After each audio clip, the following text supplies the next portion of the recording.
Salam sejahtera, terima kasih kerana bersama dengan saya di Nazilin Unity Channel. Google sah akan melabur lebih 9 bilion ringgit di Malaysia. Ini yang Anwar jawab.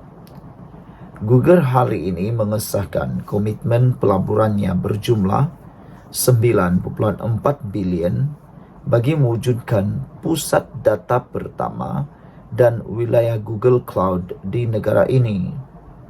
Perdana Menteri Datuk Seri Anwar Ibrahim menyambut baik komitmen dinyatakan dan menyifatkan pengumuman pelaburan langsung asing ke Malaysia itu adalah bukti perencanaan kerajaan yang jelas. Ia juga membuktikan kekuatan ekonomi serta sumber negara yang menjadi tarikan kepada pelabur sedia ada dan baharu. Nescaya ini meletakkan Malaysia sebagai antara negara utama dalam penggunaan dan perkhidmatan sokongan bagi perkhidmatan berteraskan teknologi digital. Hari ini, Google, iaitu sebuah syarikat teknologi utama dunia, mengesahkan komitmen pelaburan sebanyak 2 bilion US dollar bagi menyokong agenda kerajaan dalam mempercepat dan melicinkan transformasi digital negara.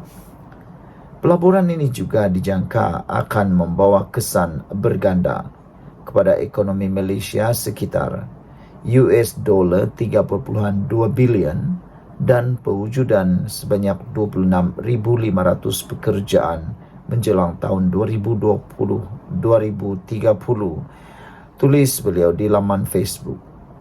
Dalam pertemuan secara maya bersama pengurusan kanan Google pada 6 Mei lalu, Anwar maklumkan beliau telah menekankan selain dukungan kepada penggunaan kecerdasan buatan AI secara umum, kerjasama strategik juga perlu ditumpukan dalam bidang pendidikan, kesihatan dan pertanian.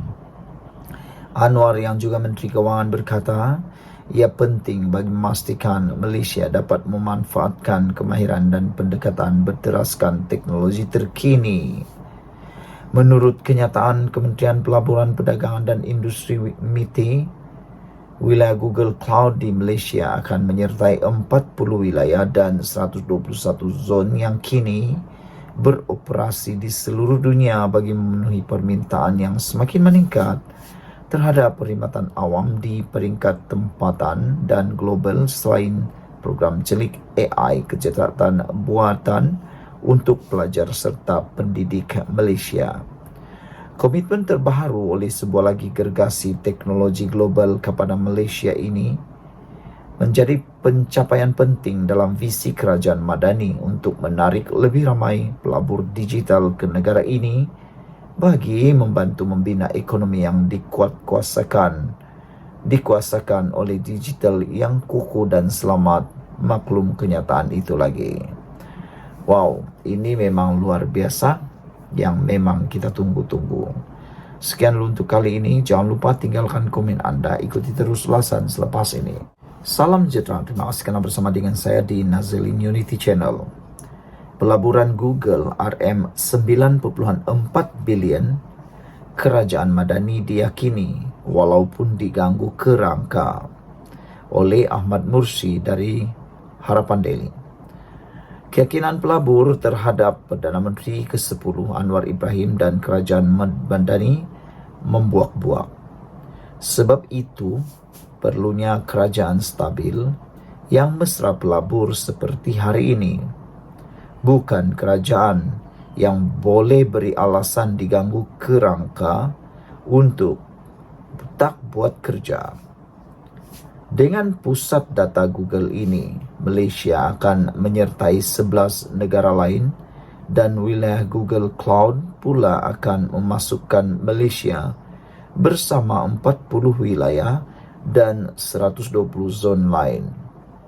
Ini meningkatkan status negara kita sebagai hub teknologi penting untuk pengguna seluruh dunia. Alhamdulillah, kita bersyukur dengan berita baik ini. Selepas sebelum ini dianggap kuasa besar semikonduktor di Asia Tenggara dengan pelaburan mencura-cura masuk. Paling penting untuk rakyat sebanyak 26.500 peluang kerja merentasi berbagai sektor termasuk penjagaan kesihatan, pendidikan, dan keuangan dengan jumlah impak ekonomi berjumlah RM15.04 bilion. Kerjasama dengan institusi pendidikan tempatan pula akan meningkatkan kemahiran digital dan teknikal anak-anak kita. Berita ini tentulah akan turut menarik minat syarikat teknologi global yang lain untuk melabur.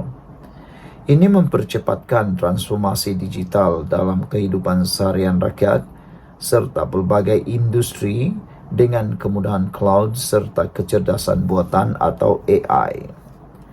Malaysia kini jadi negara pengguna e-wallet tertinggi di dunia dengan 63% rakyat menggunakannya. Ingat dulu, walau mengejek e-wallet RM30 kerajaan PH, lain kali fikirlah lebih panjang. Inisiatif itu untuk menyediakan rakyat Malaysia beradaptasi dengan teknologi digital. Apabila Perdana Menteri ke-10 bersama MITI terbang ke luar negara, baik dialog, berforum, berceramah, pembangkang kata itu membasir duit negara. Walhal itu semua bertujuan menarik pelabur dan mendengar apa keperluan mereka. Tahun 2023 kita menerima pelaburan terbesar dalam sejarah. Kepercayaan pelabur melonjak drastik selepas Perdana Menteri ke-10 dilantik dan kerajaan perpaduan ditubuhkan. Semoga momentum ini akan terus dapat dikekalkan. Kesan perancangan ekonomi madani mungkin tidak segera terlihat, tetapi akan disedari rakyat kelak. InsyaAllah, yang penting terus bergerak walaupun diganggu kerengga dalam kalangan walaun, pembangkang dan kawarij. Sudahlah, pendapatan tidak menentu. Saudara-saudara sekalian, jangan lupa tinggalkan komen anda, sila tekan butang subscribe. Ini adalah pencapaian hebat daripada kerajaan pimpinan Anwar Ibrahim. Walaupun diganggu kerangga, pelaburan Google RM9.4 bilion kerajaan madani diyakini. Sekian dulu untuk kali ini, kita jumpa lagi. Salam sejahtera. Isu berkait dengan pengawal kerabat yang memukul orang OKU, serang OKU. Ini kata Hassan Abdul Karim, salah seorang pengamal undang-undang dan ahli parlimen daripada PKR. Beliau kata tiada istilah kes selesai. Ahli Parlimen Pasir Gudang Hassan Abdul Karim menegaskan, dari segi undang-undang jenayah tidak ada istilah kes telah selesai, walaupun ia dinyatakan begitu oleh pihak pengadu. Menurutnya, apabila sesuatu laporan polis dibuat, maka dokumen itu dipanggil First Information Report atau ringkasnya FIR.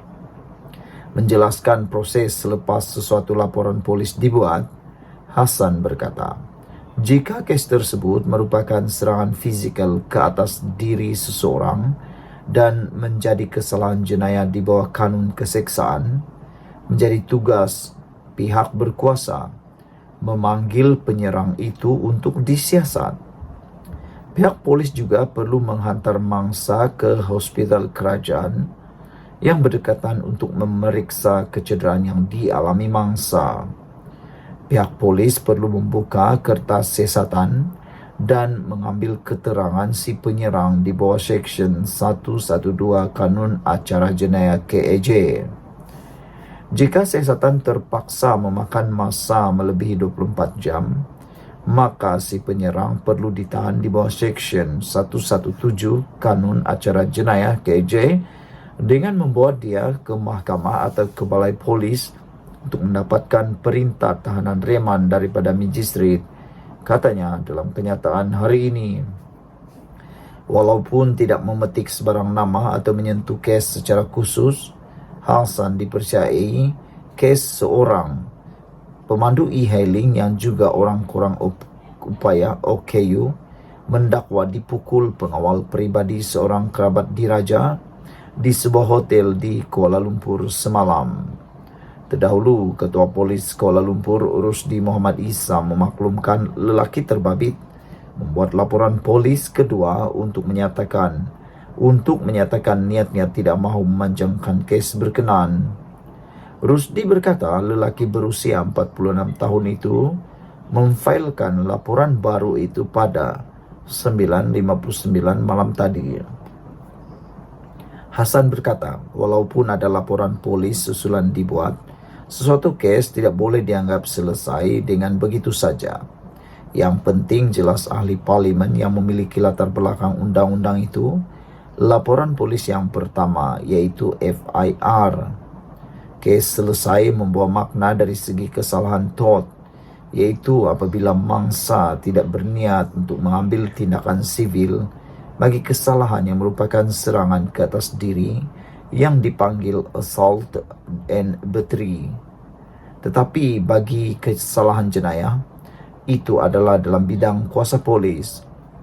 Walaupun mangsa menarik balik laporan polisnya yang pertama atau membuat laporan polis yang kedua, menyatakan kes selesai, maka dari segi perjalanan undang-undang, ia tidak boleh mempengaruhi atau memberhentikan tindakan polis, jelasnya.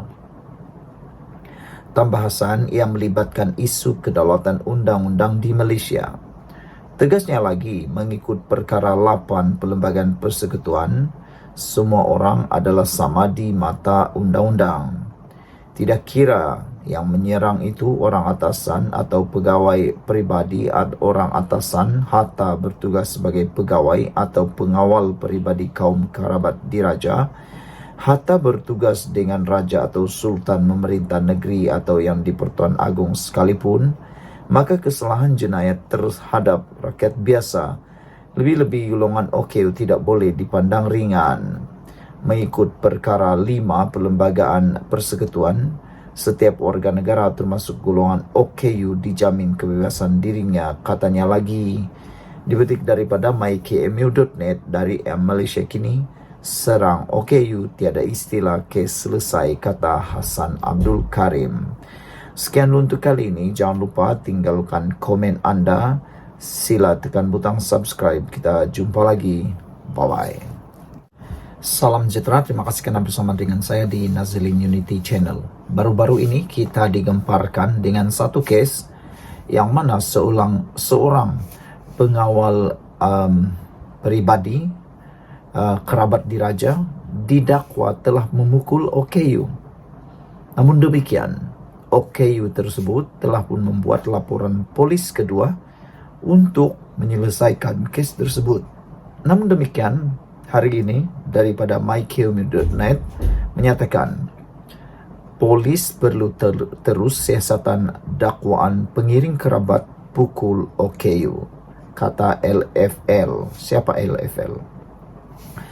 Lawyer for Liberty menggesa polis untuk meneruskan siasatan kes pemandu e-hailing orang kurang upaya yang didakwa dipukul pengawal pribadi seorang kerabat diraja. Kerajaan perlu memastikan tiada campur tangan dalam siasatan, kata mereka. Kewibawaan undang-undang kita dan penguatkuasaannya dalam pertaruhan dan sebarang langkah yang salah akan membawa kepada kehilangan kepercayaan sepenuhnya terhadap pengendalian keadilan di negara kita, kata pengarah LFL Zaid Malik dalam kenyataan hari ini. Senada dengan ahli parlimen PKR Hasan Karim, Zaid juga menegaskan tiada istilah penyelesaian antara pihak yang didakwa sebagai pelaku dan mangsa dalam kes jenayah. Dia berkata, apabila laporan dibuat, polis bertanggung jawab untuk menyiasatnya. Seksyen 3 dalam kurungan 3 Akta Polis 1967 mempertanggungjawabkan polis untuk mengekalkan keamanan dan keselamatan negara, mencegah dan mengesan jenayah, serta menangkap dan mendakwa pesalah, katanya lagi. Justru Zaid berkata, tugas menyiasat tidak boleh diabaikan hanya kerana Laporan polis dibuat untuk menyelesaikan atau menarik balik laporan asal terhadap dakwaan jenayah yang dilakukan. Dia berkata jika itu dibolehkan, kalangan yang berkuasa boleh memaksa agar sebarang laporan yang dibuat ke atas mereka untuk ditarik balik. Ia akan membawa kepada keruntuhan sistem keadilan jenayah kita, menjadikan undang-undang jenayah hanyalah sandiwara, katanya lagi. Semalam, Pengarah Jabatan Siasatan Jenayah JSJ Bukit Aman Muhammad Suhaili Muhammad Zain berkata, seorang individu membuat laporan berkenaan perkara itu pada Selasa lalu dan kes disiasat mengikut Seksyen 323 Kanun Keseksaan. Seksyen itu berkenaan kesalahan mencederakan secara sengaja dan membawa hukuman penjara tidak lebih setahun, denda tidak lebih RM2,000 atau kedua-duanya sekali. Namun, Ketua Polis Kuala Lumpur Urusdi Muhammad Isa dalam kenyataan kemudian memaklumkan individu tersebut membuat satu lagi laporan pada malam hari yang sama yang menyatakan dia tidak mahu memanjangkan kes berkenaan. Pengadu telah membuat laporan polis kedua, menyatakan telah menyelesaikan perkara yang berlaku secara baik serta tidak mahu memanjangkan kes, katanya lagi. Hari ini, LFL menyatakan polis perlu terus siasat dakwaan pengiring kerabat diraja pukul OKU. Sekian dulu untuk kali ini. Jangan lupa tinggalkan komen Anda. Sila tekan butang subscribe dan kita jumpa lagi. Salam sejahtera. Terima kasih kerana bersama dengan saya di Nazlin Unity Channel. Bekas CEO M-Bank cuba sembunyi salah laku berkait dengan 1MDB. Itu penjelasan dan pendedahan Zeti, bekas Gubernur Bank Negara Malaysia. Zeti memberitahu mahkamah bahawa M-Bank tidak melakukan usaha yang wajar berhubung urus niaga 1MDB.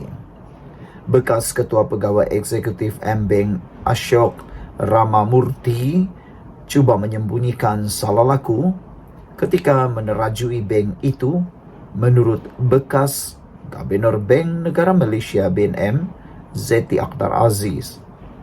Zeti yang merupakan saksi ke-46 pendakwaan pada perbicaraan 1MDB Najib Razak ditanya mengenai percanggahan antara kenyataannya dengan kenyataan Ashok mengenai pertemuan mereka untuk membincangkan pembukaan akaun M-Bank Najib. Ashok sebelum ini berkata beliau menghantar beberapa surat kepada Zeti untuk memaklumkannya mengenai dana yang masuk ke akaun Najib yang didakwa dari Arab Saudi. Bagaimanapun, ketika pemeriksaan semula oleh Timbalan Pendakwa Raya Ahmad Akram Garib hari ini, Zeti menafikan menerima maklumat itu. Ashok mahu menutup kesalahannya ketika menjadi CEO. Katanya ketika diperiksa semula oleh Akram lapor The Star. Zeti berkata, M-Bank tidak melakukan usaha wajar berhubung pelbagai transaksi melibatkan 1MDB serta transaksi palsu melibatkan Goodstar Ltd, syarikat milik ahli perniagaan dalam buruan Low Tech Joe atau Jolo. Zeti menegaskan ketika Ashok menjadi CEO, M-Bank dikenakan kompaun terbesar dalam sejarah perbankan Malaysia, iaitu denda sebanyak RM53.7 juta pada tahun 2015. Ashok dipercayai warga Australia menyertai M-Bank pada tahun 2007 sebagai Ketua Pegawai Kewangan sebelum dinaikkan pangkat menjadi CEO 5 tahun kemudian. Pada Januari 2015, beliau meletak jawatan sebagai pengarah urusan kumpulan bank itu. Najib sedang dibicarakan atas 4 tuduhan salah guna kuasa dan 21 tuduhan penggubahan wang haram yang membabitkan RM2,28 bilion dipercayai dana 1MDB yang didakwa dimasukkan ke dalam akaun M-Bank miliknya antara Februari 2011 dan Disember 2014. Selepas 235 hari membentangkan kes dan memanggil 50 saksi, pihak pendakwaan hari ini menutup kesnya dalam perbicaraan Najib.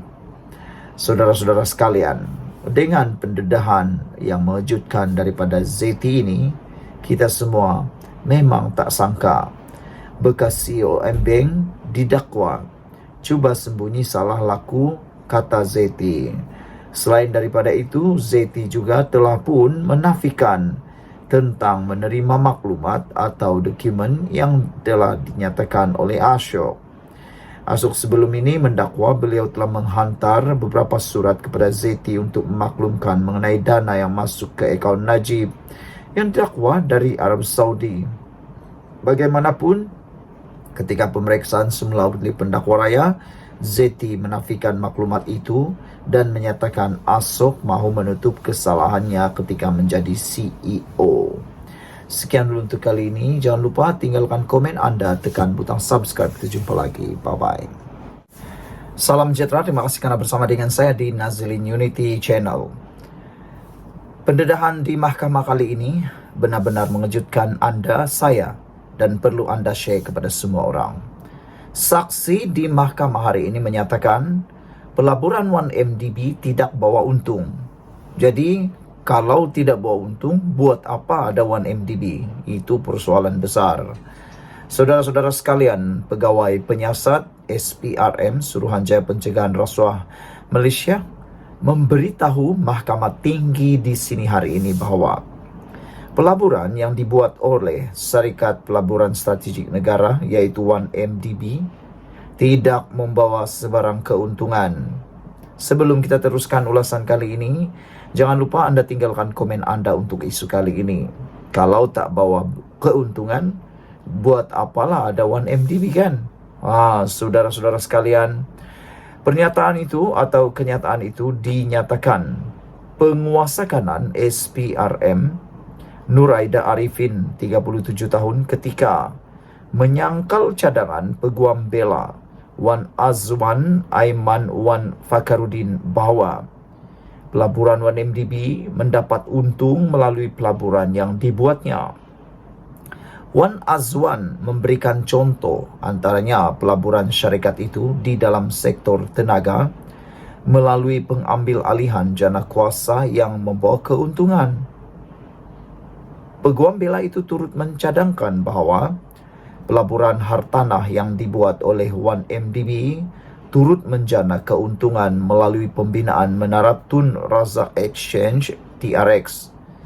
Bagaimanapun, Nuraida yang tidak bersetuju dengan cadangan peguam menjelaskan, jana kuasa tenaga berkenan akhirnya dijual kepada syarikat dari China untuk melunaskan hutang 1MDB. Kata Nuraida, TRX pula bukan dibangunkan menggunakan duit pelaburan 1MDB seperti yang terdapat dalam perjanjian usaha sama pada peringkat awal. Sebaliknya, syarikat perlu mendapatkan pelaburan berasingan dengan mendapatkan syarikat lain untuk melabur bagi membangunkan menara terbabit. Malah katanya, hasil siasatan mendapati dana yang diperoleh untuk pembangunan TRX atau nama asalnya Kuala Lumpur International Financial District KLIFD telah diselewengkan dan pembangunan TRX sebenarnya dibiayai oleh pelabur asing. Pada prosiding hari ini, pembelaan selesai menyoal balas saksi penting pendakwaan itu selepas sesi soal balas berlangsung selama 16 hari. Peguam utama Tan Sri Muhammad Syafiee Abdullah memaklumkan pihaknya selesai menyoal balas saksi yang disambut oleh Hakim Datuk Collins Larkin Square. Ini suatu berita menggembirakan. Seterusnya, Nuraida diperiksa semula oleh Timbalan Pendakwa Raya Ahmad Akram Garib membabitkan Dokumen bank melalui bantuan undang-undang bersama MLA dari Barbados, Singapura dan Hong Kong. Saksi itu berkata, beliau tersilap ketika mengemukakan salinan dokumen terbabit kepada mahkamah dan bukannya salinan asal kerana ia membabitkan dokumen terlalu banyak. Saksi turut menafikan mempunyai sebarang niat jahat. Dalam perbicaraan sebelum ini, Nur Aida memberikan keterangan bahawa beberapa negara menghulurkan bantuan dari segi penyerahan dokumen bank melalui MLA bagi membantu siasatan skandal 1MDB yang dihadapi Datuk Seri Najib Razak. Nur Aida berkata antaranya Switzerland, Barbados, Hong Kong dan Belanda. Bagaimanapun, saksi pendakwaan ke-49 itu berkata, keempat-empat negara tidak memberi sebarang jawapan atau maklum balas ketika beliau mengemukakan permohonan untuk merakam percakapan saksi bank melalui peguam negara pada tahun 2018 dan 2019. Nur Aida memberikan keterangan terhadap Najib, 70 tahun, yang berdepan 4 pertuduhan iaitu menggunakan kedudukannya untuk memperoleh suapan RM2.3 bilion dana 1MDB dan 21 pertuduhan pengubahan wang haram membabitkan jumlah yang sama. Sekian dulu untuk kali ini. Jangan lupa tinggalkan komen anda, tekan butang subscribe. Kita jumpa lagi.